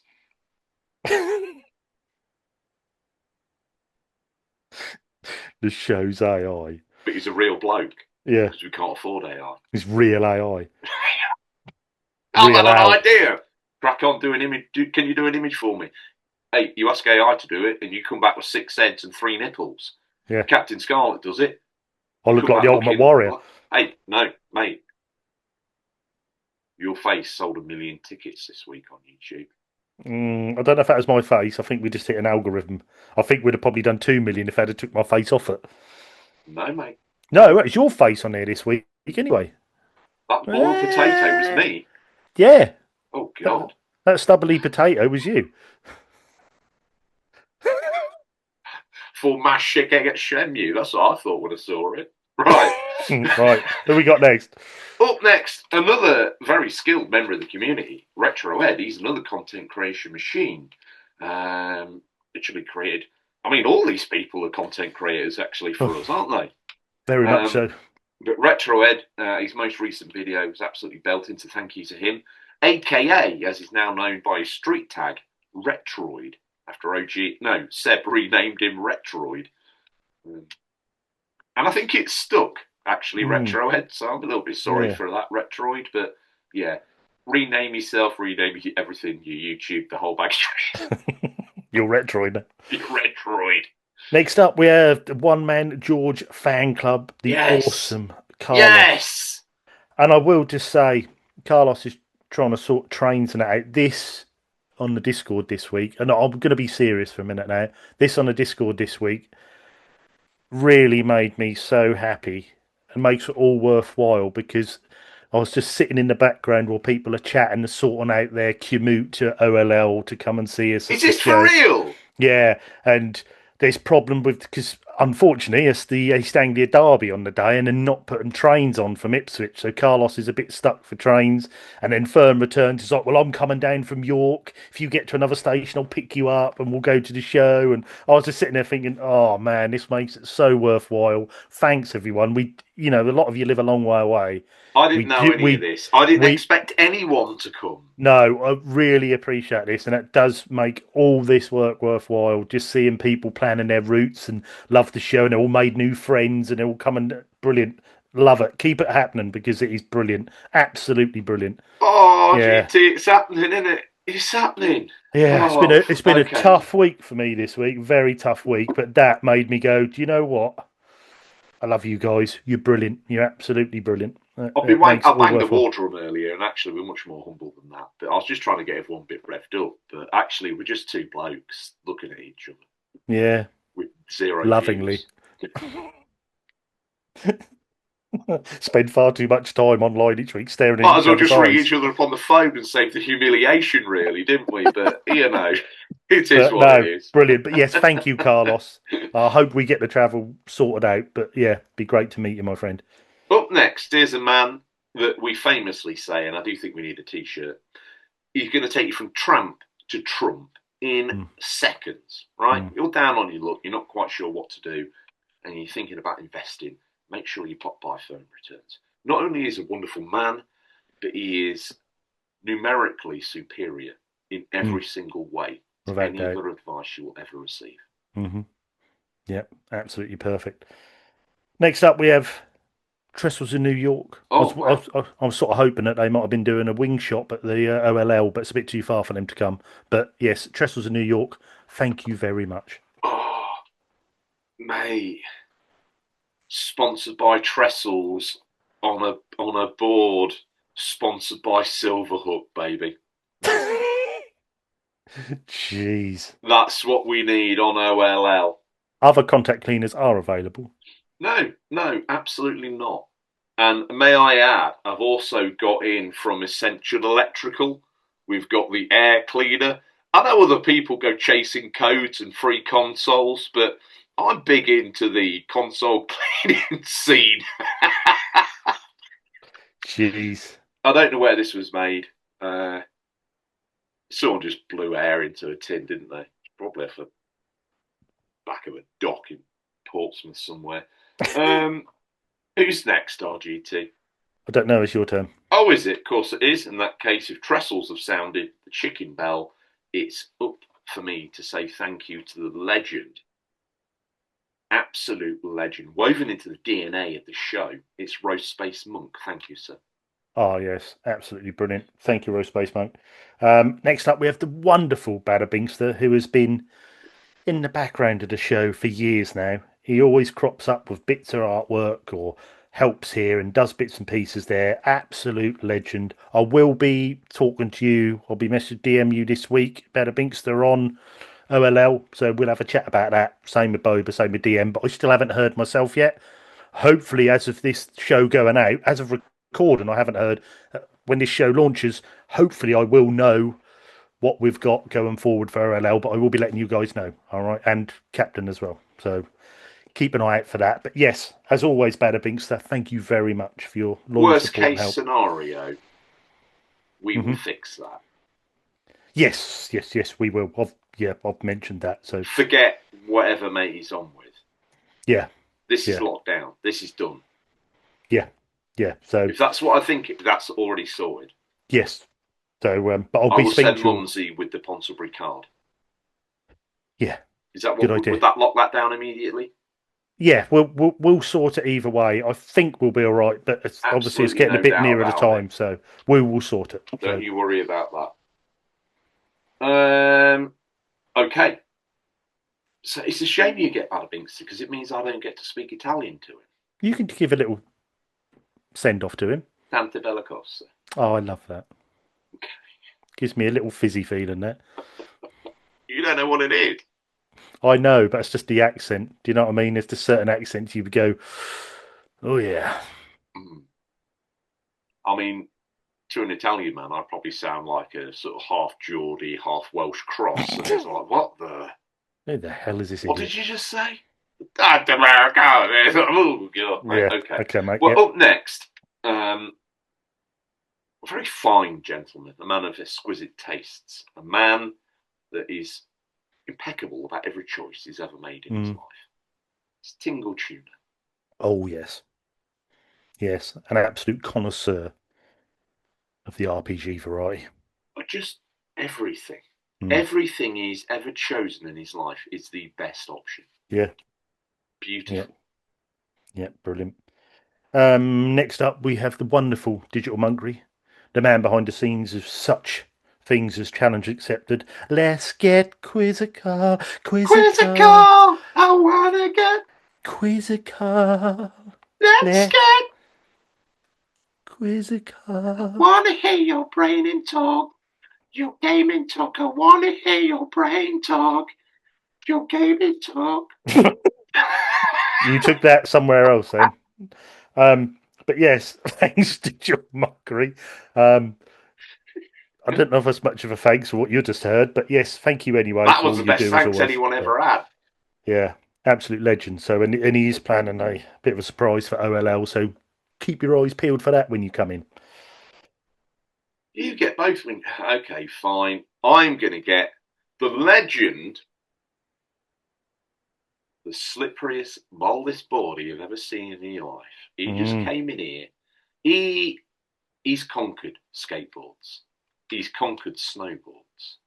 He's the kind of guy that comes surfing in on a tsunami while doing his ironing and flossing his back teeth.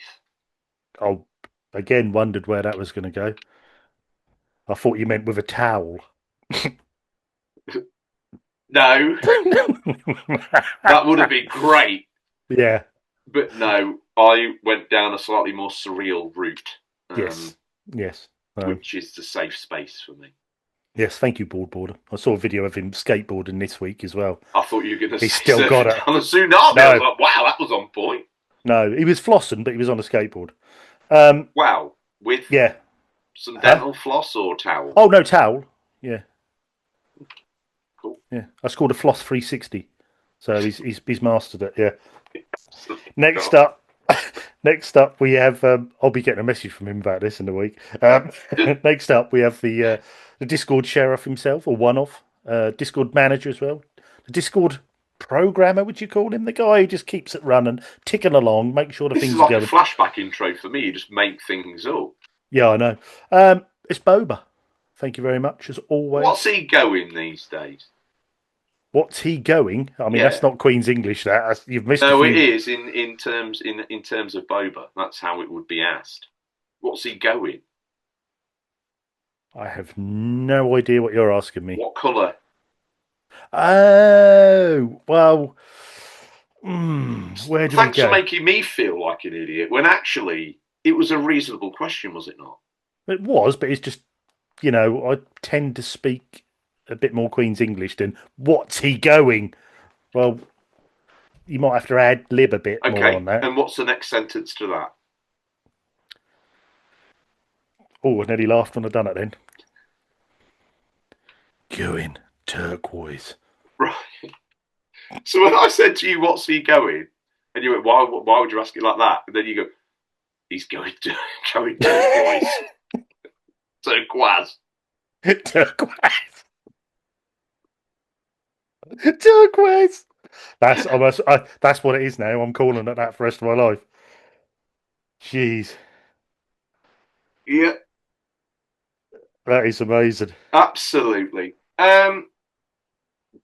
Well, at least if we do it this way, not only do you get what you need, I get what I need. Because my Red Interception Ginge is a strong boy, as you know, tough.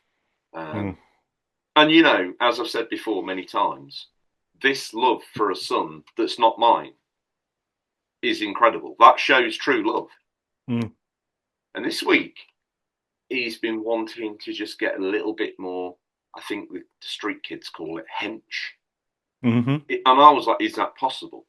Because he's stretching a mortal man's amount of skin to the very limit of what's possible. It's tight. It is tight. And he came in the other day and he sat. It looks like he's had a full body Botox. He looked uncomfortable. And I said, what's wrong? He said, Dad, I can't blink. I said, why? What's happened? He said, I can't blink because my skin stretches that tight. Every time I blink, my arse opens and I fart or nearly damn near mess myself. And I was like, listen, boy, your pursuit of absolute human perfection has to know limits. Okay? You've done amazing. You're strong, stronger than any man I've ever seen. I was going to say, he's probably at the limit that he either has dry eyes or he shit himself. So I don't... Well, that's it. So he came in here and he couldn't, his eyes were just locked off dry. I've never seen it before. You know, normally people have a little bit of a glisten. You get a bit of a shine. There was nothing. It was like they were matte. Yeah, it was like it was like an oil painting. That was probably like one of them gobstoppers from the 80s. Just that white dryness. Eye holes. Yeah, like he's got two gobstoppers in his eye on his eyeballs. So yeah, so this week he's eased off all that. Yeah. He's took a bit of fatherly advice. Yeah. Although he's not biologically mine. Yeah. He is emotionally mine. Yeah, good lad, Ginge. Yeah, so yeah, that's where we're at. I think we've heard listeners get tight skin before. I think Firm Return's got a bit tight skin, but nothing like that. So, yeah. Next up, we have the wonderful Harvey Retro, as always. Keep watching these little clips of him playing Resident Evil Requiem and Resident Evil PS1. You need to, as an assistant official producer, you need to sort this. And he listens as well, so now he's going to be making a beeline for you. He wants to summon us into his lair. He wants to do a show live at Retro Town. He does, yes. You just tell me when. Tomorrow. Where is it? Oh, fine. That's fine for me. Derbyshire. I'll see you there. Yeah, it's a bit closer for you than it is me. Farmerton's a big estate. It's very big estate, yeah. It's got a 400-mile driveway. Yeah, I was going to say, it's the only village where you start off and it's like, if you go east or west out of the village, it's a different language either side. But yes, we must sort that. But yes, thank you very much, Harvey Retro, as always. Yeah, thank you, sir. Which means I get to thank the most beautiful woman known to mankind. She is a Venus de Milo. She is Emma Sharp. Yeah, thank you, Emma. Next up, we have Greg, nowhere near Berlin. Thank you, as always, Greg. Another long-time supporter of the show. And a man who's in the business himself. So thank you very much, Greg. Up next, without her, there would be none of this. No. We're all brothers to the same mother, but we have different fathers. OG, me, RGT, Scotty, Seb, Bobby, they're like Dudley boys. So thank you to Mumsy. Thanks, Mumsy. Next we have the wonderful RGT fan club. Might see you at the show, Mum and Dad, but depends if you can get over to Norwich to RLL. But yes, thank you as always. That's big. So wicker bed chair. I'll get my dad DM, bring him in. Yeah, I've got my dad a cap to put on back to front. Got him a Game Boy T-shirt, so it will look cool. Me coming, doesn't it? Yeah, exactly. You know, we dress him up as me. Yeah. Push him out there. Everyone go, bloody hell, you're looking younger, George. Jeez. Yeah, of course, that's what I'm thinking. Yeah, get me some get my social status up a little. Exactly. Yeah, that's what you want. Get it on the gram. I might even get him to borrow a board skateboard so we can come in on there and do a floss 360. It is, mate. That is funny, but in the reality of everything, that's actually that's hilarious.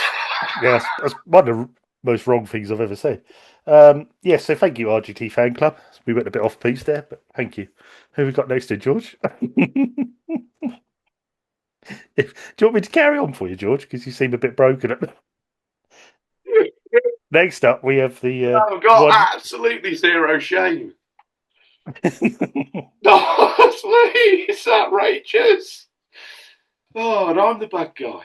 Okay, up next, the man who he doesn't suffer from tight skin. He's a little bit more of that kind of. He's that big strong, if you know what I'm saying, without being too insulting to Peter. Sorry, Peter. I'm sorry.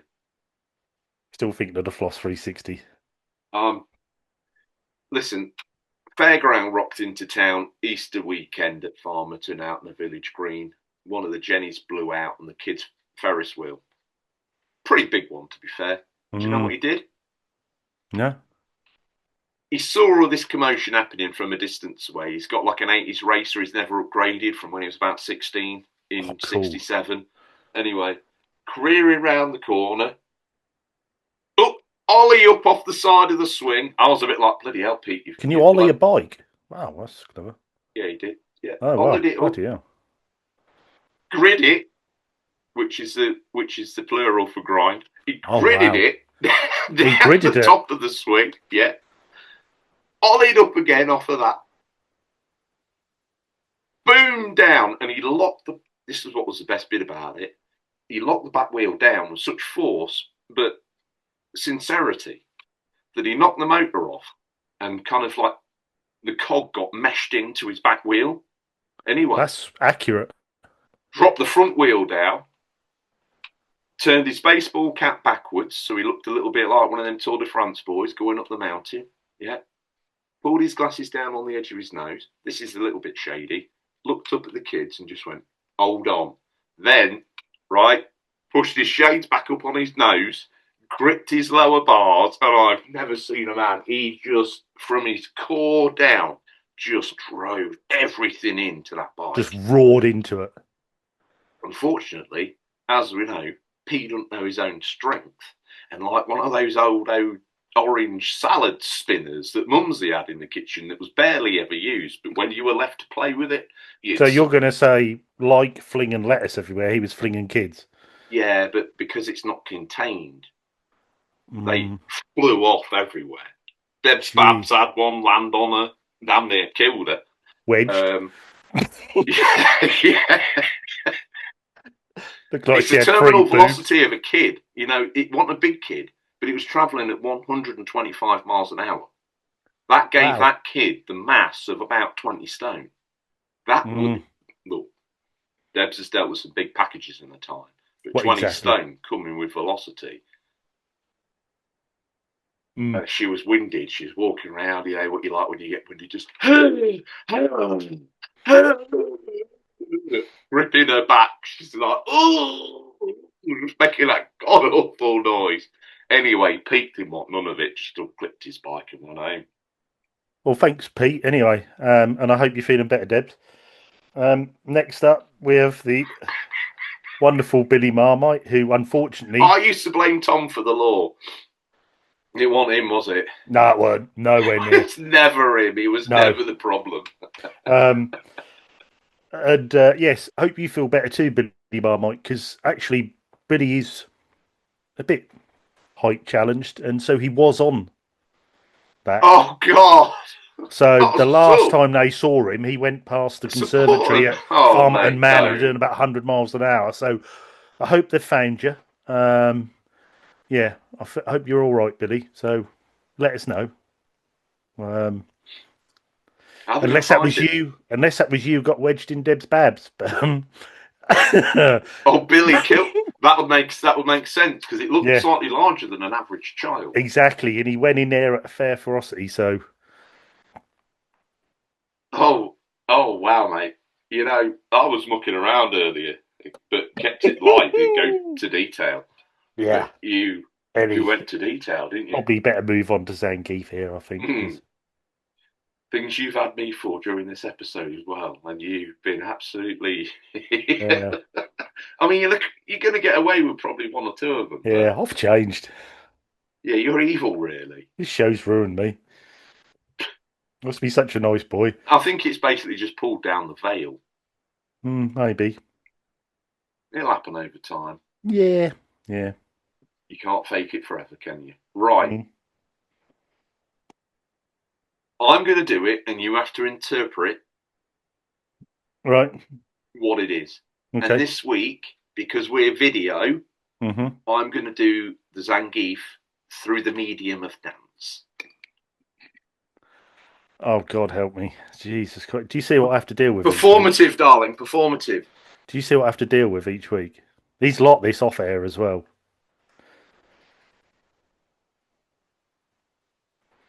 This is like a Red Dwarf episode where they go on the Angel and Demons Red Dwarf. If you've seen it, you know what I mean. Oh, they probably can't see me unless they're making noise because of the settings, can they? So that's totally blown it. Yeah. Here we go. Dancing, dancing, noise, noise. Zangief. Now, Right. what was that? I would say that was the price increase of the PS5 because you were rising up. How did you know that? Because I'm very good at interpretive dance and studied it for 4 years. So Okay, we'll scrap that section then because I was actually known as the young dancer of my generation.